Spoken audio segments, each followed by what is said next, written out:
So in this BTCC tutorial, I will be showing you how to edit the currency here on BTCC. So once the app's opened up, go to the bottom left and select the home icon. Then go to the top left and select the three horizontal lines. Once you're on this page, go to the top right and press the gear icon or the settings icon. And then three options down where it says display currency, you can go ahead and select that.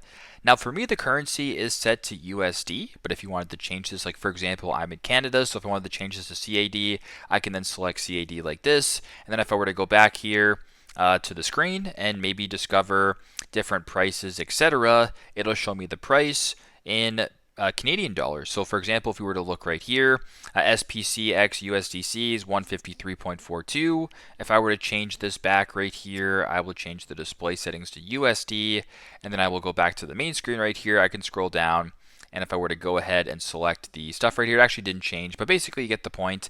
You can go ahead and change the currency that way. So that's how you guys can edit currency here on the BTCC app. Thanks again for watching, and hope this helps.